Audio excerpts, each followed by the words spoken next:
Les gars, j'ai commandé la fourrière pour ce matin. On va enlever une bagnole. Il nous attend. Okay. Départ pour les 3 agents de la police municipale de Port-Saint-Louis-du-Rhône sur l'enlèvement d'une voiture ventouse. Comprenez une voiture stationnée de manière prolongée au même endroit. En France, ce délai est fixé à 7 jours. Au-delà, l'automobiliste est en infraction. À Port-Saint-Louis-du-Rhône, ces véhicules stationnés sur de longues durées se comptent par dizaines. Un véritable fléau pour les agents municipaux car certains présentent un réel danger pour la population. Quelques minutes plus tard, Sébastien, Claude et Cyril arrivent sur le site. La société d'enlèvement est déjà sur place. Sa mission, retirer ce véhicule stationné depuis plusieurs mois, voire années. Son état est déplorable. Il s'agit donc d'une épave. La voiture part directement à la démolition, son propriétaire n'ayant pas été identifié. Une voiture épave, c'est une voiture qui présente un danger pour la sécurité publique avec des parties saillantes ou des vitres cassées. Là, en l'occurrence, c'était les feux qui manquaient. On a bien vu que le moteur était dans le coffre, donc c'est un véhicule qui ne roule plus. Et je vous dis, on n'a pas réussi à trouver le propriétaire, donc ça dégage en épave, elle va être détruite immédiatement. Et alors, qui paye l'enlèvement? Là, c'est aux frais de la commune, puisque c'est une voiture qui est indéterminée et déclarée épave. Ouais. Il en coûtera 80 € à la municipalité pour faire retirer ce véhicule. En 2018, la police municipale a fait enlever une trentaine de voitures. Une dizaine est partie à la casse, le reste à la fourrière.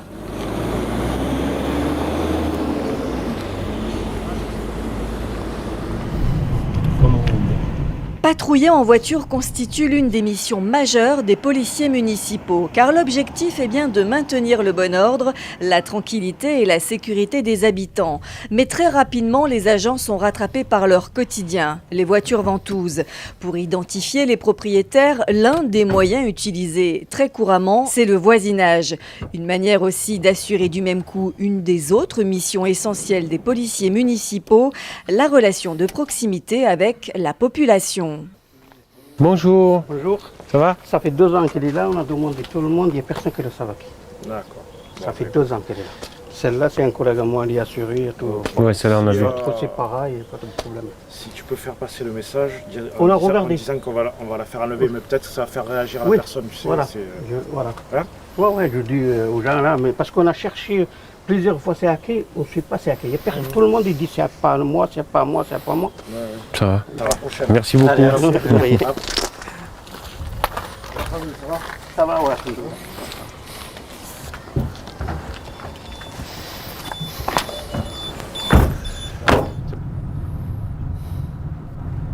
Être proche des habitants, c'est aussi aller à leur rencontre quand ceux-ci font face à des problèmes de voisinage. Ici, très souvent, les agents municipaux jouent plus le rôle de conciliateurs. Bonjour Monsieur Slimat, ça va? Oui, ça va. Alors c'est quoi le problème? Problème dans le voisin. Là-haut? Oui. Ils font du bruit? Oui. On note et on va essayer de voir ce qu'on peut faire. Et qu'est-ce que je veux dire? C'est le soir qu'il fait du bruit? Le soir, des fois, le matin, il a parti, je sais. Dans la plupart des cas, l'intervention de la police municipale permet de trouver un arrangement et évite ainsi que la situation s'envenime et se termine en dépôt de plainte à la gendarmerie. Le problème, j'ai pas porté plainte parce qu'il a fait ça et ça. Oui, d'accord. Je se réclame. Ok, ça marche. Oui. Allez, au revoir, monsieur Sylvain. Les missions s'enchaînent. Ce problème de voisinage est déjà derrière eux quand les 3 agents partent sur d'autres infractions au code de la route et au stationnement. Ce travail représente d'ailleurs une grande partie d'une multitude de tâches assurées par les agents municipaux. Ici, ce sont 2 véhicules qui sont garés depuis plusieurs semaines au même endroit. On peut même dire depuis plusieurs mois, vu l'état général des véhicules. Et pour les policiers municipaux, la procédure commence toujours par la même tâche. Là, je prends 2 véhicules en photo, 2 véhicules qui sont en infraction, en stationnement abusif, plus de 7 jours. On va les passer au fichier des véhicules volés et faire une identification au même fichier, au SIV, système d'identification des véhicules, auprès de la gendarmerie, récupérer les documents et monter des dossiers pour un futur enlèvement. Le propriétaire sera néanmoins informé dans un premier temps par courrier de son infraction. Il aura donc l'obligation de déplacer ses véhicules et s'il venait à ne rien faire, ceux-ci seraient alors enlevés et mis en fourrière. Informer, prévenir plutôt que réprimer, verbaliser, c'est ainsi que les policiers municipaux opèrent à Port-Saint-Louis-du-Rhône. Une volonté du maire. D'ailleurs, quelques minutes plus tard, une nouvelle situation le démontre. Les agents constatent la présence en ville d'un poids lourd. Il est pourtant interdit aux camions de traverser la ville. Mais là, pas de verbalisation. La conductrice semble perdue. Les policiers sont indulgents. Elle se verra même indiquer son chemin. Elle était réellement perdue, elle était de bonne foi. De plus, sa livraison est sur le port à Port-Saint-Louis. Elle n'avait pas d'échappatoire, elle n'a pas suivi les panneaux correctement. C'est une erreur d'inattention, ça ne méritait pas une verbalisation. Ça n'a pas causé de désagrément pour les autres administrés. Situation réglée, claire. Donc vous êtes une police municipale plutôt indulgente dans certaines situations. Dans certaines situations, il faut avoir du discernement. C'est des infractions qui relèvent de suite. Il y a un grand nombre d'euros qui sont en jeu. Hein, là, en l'occurrence, c'était 90 € et 2 points. Mais ça méritait pas, la situation ne méritait pas une contravention à cette hauteur. Bonjour. Vous savez pourquoi on est là? Oui. Voilà. Les papiers du véhicule, s'il vous plaît, les vôtres. Mais tout le monde ne bénéficie pas de cette indulgence, et particulièrement ceux qui cumulent, comme ce chauffeur routier. Donc on a constaté plusieurs infractions au niveau de ce véhicule. Donc la circulation sur une zone interdite aux véhicules poids lourds, un stationnement sur trottoir et une circulation sur une zone piétonne. Donc le montant c'est énorme, c'est 90 plus 135 plus encore 35. J'ai simplement relevé le non-respect de la signalisation routière. Ce qui s'élève à combien? À 22 € sans perte de points et à régler dans les 15 jours, sauf que si c'est pas réglé dans les 15 jours, ça passe à 68. Notre but, c'est qu'ils sachent qu'il y a une police municipale qui veille dans Port-Saint-Louis et il est fort à parier qu'on ne le reverra pas sur la commune. Et si on devait le revoir, ben là, il y aurait moins de clémence. Évidemment, on n'est pas dans le tout répressif, on est plutôt dans l'accompagnement et dans le fait d'expliquer aux gens comment ça doit se dérouler dans la commune de Port-Saint-Louis-du-Rhône. Et prochainement, ce sont d'autres usagers qui vont devoir se plier à la réglementation en vigueur sur la ville. Début d'après-midi, les agents municipaux sont en patrouille à la recherche de camping-caristes contrevenants, car beaucoup d'entre eux dressent leur camp à plusieurs endroits de la ville et en dehors de l'aire qui leur est réservé, notamment le long du canal Saint-Louis, pourtant interdit par un arrêté municipal. Nous avons fait installer aux 2 entrées de la ville de manière réglementaire et conformément au code de la route 2 panneaux bleus avec une caravane dessinée dessus et qui indique qu'il y a un arrêté municipal qui gère le stationnement et le camping sur la commune. Les camping-caristes ne peuvent pas se garer en permanence toute l'année où ils veulent et quand ils veulent. Ils ont une aire de camping-car qui est dédiée à cet effet et qui est suffisamment grande, première DFL. Et ensuite, l'interdiction prévoit des zonages l'hiver et l'été. Il y a des endroits qui sont autorisés l'hiver et interdits complètement l'été. Bonjour, l'arrêt et le stationnement des camping-cars et véhicules aménagés sont interdits. Ici? Oui. Ah bon? Donc il faut quitter les lieux. Eh ben, on quitte les lieux immédiatement. Merci beaucoup. Très bien. Bon. Il faut faire ça rapidement. D'accord? Immédiatement. Merci beaucoup. Je vous en prie. Bonne journée. Au revoir.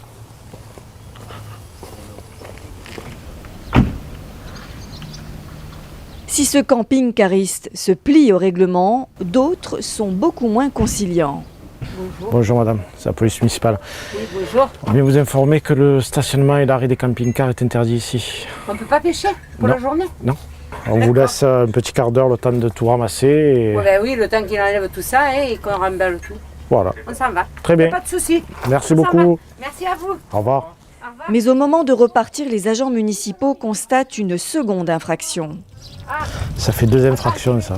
Ah non, mais attendez, il a vidé à la maison, c'est sûr que c'était... Vous avez un quart d'heure pour partir. De partir maintenant, on le fait. Mais quelques instants plus tard, c'est le mari qui vient protester. C'est ce qu'a dit mon collègue à votre dame. Il y a 2 infractions, madame. Mais vous n'avez pas été verbalisé, monsieur. Non, mais bon, on ne reviendra plus. Si, vous pouvez venir, il y a une aire de camping-car. Dans un quart d'heure, on repasse, monsieur, par contre. Attendez, que je verrai, c'est pas... Je vous dis, vous avez un quart d'heure. Personne n'aime être réprimandé et maintenant même les personnes, enfin, pas âgées mais quasiment, elles deviennent agressives elles aussi. Et jusqu'au départ, la femme se montrera hostile. Si le maire a été conduit à prendre un tel arrêté, c'est que les camping-caristes venaient faire leur plein d'eau à l'intérieur du cimetière. Il y avait des vols sur les tombes qu'on ne peut pas imputer aux camping-caristes, mais en tout cas il y avait des dégradations à l'intérieur du cimetière qui étaient dues à certains camping-caristes et que les Port-Saint-Louisiens en avaient assez lorsqu'ils venaient voir leurs morts ou les enterrer, de voir en permanence de gens qui se trimballent en maillot de bain et qui n'ont même pas de respect pour un lieu sacré.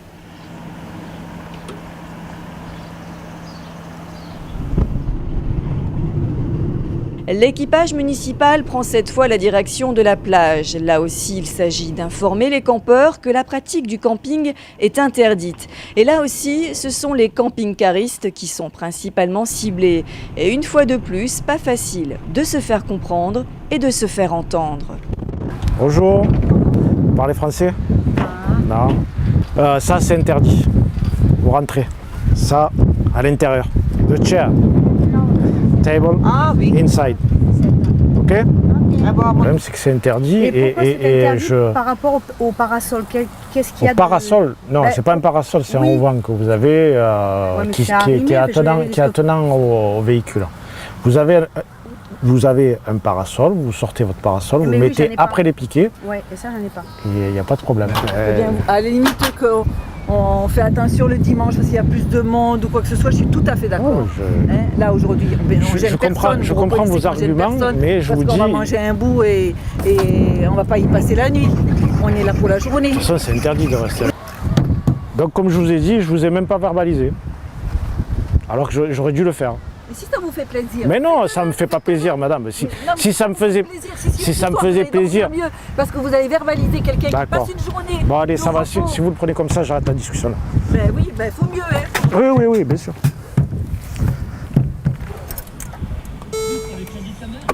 C'est la journée là. D'habitude, ça se passe mieux quand même. Je sais pas ce qu'il y a. Bon, c'est bon. Le lendemain, la journée débute par une patrouille pédestre au marché. Et bonjour. C'est l'occasion pour les agents de rencontrer la population et d'échanger avec les habitants. Qu'est-ce qui s'est passé? L'étiquetage, il n'y avait pas le lieu de la pêche. Ah. Il n'y avait pas fait une chose à part. D'accord. Bonjour. Monsieur Léon. Vous allez bien? Oui. Ça va et vous? Ça promène? C'est un nouveau. Oui. C'est bien. Chez vous, ils vont boucher encore? Oui. C'est bien. Allez, bonne journée. Mais les policiers municipaux restent aussi vigilants sur l'objectif de ces patrouilles au marché. Une patrouille pédestre, c'est vérifier que tout se passe bien sur le marché, vérifier tous les étals, que les prix soient bien affichés. S'il y a des infractions à constater, les relever. Ça se passe assez bien. Le seul souci qu'on a, c'est au niveau des déchets laissés par les commerçants. Ils nous laissent pas mal de sachets et cartons. Bon, c'est en train de se régler petit à petit. Et cette problématique des déchets est récurrente à Port-Saint-Louis-du-Rhône, car si le maintien de la salubrité fait partie des missions à accomplir par les policiers municipaux, ceux-ci nous montrent qu'ils font face à des comportements totalement irresponsables. Les agents sont en route en direction du quartier de Carteau. Ils ont été informés d'un dépôt sauvage sur des anciennes friches industrielles. Un endroit visiblement connu par les malfaisants. Ici, les abandons de déchets sont multiples et de toutes sortes.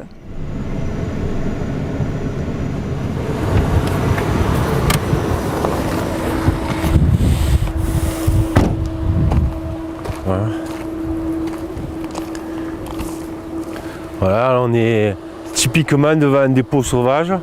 C'est du bois, des pneus, des vieux filets.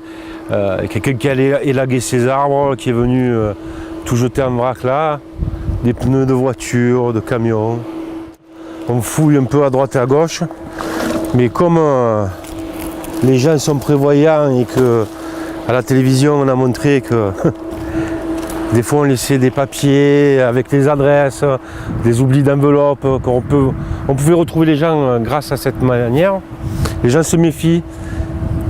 Ils jettent plus que vraiment leurs immondices en plein milieu d'un espace naturel ou dans une friche industrielle, peu importe. Les amendes sont lourdes. Le fait de venir décharger à l'aide d'un véhicule, ça monte à 1 500 € pour commencer. Et ensuite, il y a la nature des détritus. Donc, c'est des atteintes au code de l'environnement. Dans des cas très graves, ça peut monter jusqu'à 75 000 € d'amende. Donc là, on est dans le cadre du délit. Évidemment, ce sont des affaires qui sont graves. On peut retrouver des huiles, des hydrocarbures qui s'infiltrent doucement dans le sol et qui causent des pollutions. Voilà pourquoi les amendes sont salées. J'ai un véhicule qui a un stationnement abusif là, sur la commune. Est-ce que tu peux vérifier si c'est encore ouvert? De retour au bureau, les policiers municipaux doivent assurer au quotidien la partie administrative de leur métier. Une mission considérable où il faut faire preuve d'une grande rigueur, être méthodique pour respecter les procédures, comme celle de l'enregistrement des procès-verbaux sur les véhicules en stationnement abusif, photographiés la veille. Donc je relève les véhicules qui étaient en infraction. Je les ai listés. Et je vais les verbaliser en me connectant au logiciel Entaille, qui est un PV électronique traité, qui est envoyé directement sur Rennes et c'est traité par Rennes directement. Créée en 2017, la police municipale de Port-Saint-Louis-du-Rhône se compose de 3 agents, dont un en formation. Les moyens restent donc encore limités, pas d'accueil physique pour le moment, ni de standard, les coûts étant très élevés. Mais la volonté municipale est bien de développer ce service dans les prochains mois. D'ailleurs, les agents viennent dernièrement de faire l'acquisition d'un véhicule électrique. Bon, nous apercevons que la frustration et l'attente avec laquelle les administrés se languissent de pouvoir avoir un accès physique à ce service de police municipale démontrent que nos administrés ont besoin de venir exprimer leurs attentes, leurs besoins, signaler des comportements, des incivilités et pouvoir s'adresser à des personnes qui seront en mesure de leur apporter une réponse. Donc en même temps que j'entends l'impatience avec laquelle les administrés souhaitent l'ouverture au public de ce service, je veux leur dire que tout est programmé pour que nous soyons dès 2021 et 2022 au plus tard, mais en tout cas 2021 nous devrions être prêts dans un cadre d'ouverture de ce service à la population. Au fur et à mesure de la montée en puissance du service, nous proposerons un véritable service de police municipale avec un accueil dédié au public, mais pour cela il faudra attendre que nous ayons pu constituer les réserves financières nécessaires pour étoffer ce service du nombre d'agents de police municipale suffisant pour pouvoir ouvrir au public. La police municipale de Port-Saint-Louis-du-Rhône va d'ailleurs se doter prochainement, d'ici la fin d'année, d'un système de vidéoprotection. 19 caméras installées dans des endroits stratégiques de la ville. Aux abords des écoles de Port-Saint-Louis vont être installées des caméras qui vont filmer les abords immédiats des écoles et les moyens d'accès des écoles, et uniquement cela. La mise en place de la vidéoprotection répond à un objectif clair, de pouvoir être en mesure d'apporter non seulement une dimension préventive de dissuasion efficace. C'est vrai que lorsque des caméras sont en place dans des endroits où nous avions l'habitude de constater des difficultés liées à la sécurité, cela permet largement de dissuader. Il y a aussi la dimension de résolution d'enquête. De cette manière, nous pourrons disposer d'éléments suffisants qui nous permettra de savoir qui est rentré dans la ville, qui en est sorti. Et lorsque l'on dit vidéoprotection, nous sommes bien entendus sur le mot protection. C'est un service qui est destiné à protéger la population. Donc je tiens à rassurer mes administrés sur le fait et la manière dans laquelle ces images sont utilisées, sont totalement protégées et ne peuvent être visualisées que par des agents assermentés et que sur réquisition du procureur. La période post-attentat 2015 a bouleversé le positionnement des communes face à la protection des administrés, autrefois dévolue à l'État. La municipalité de Port-Saint-Louis-du-Rhône en a d'ailleurs fait l'une de ses priorités. Cette sécurité publique demande de réels investissements de la part de la collectivité, mais sans conséquence d'augmentation de la fiscalité des habitants, car l'essentiel est bien d'assurer au quotidien les missions de protection et de tranquillité des Port-Saint-Louisiens.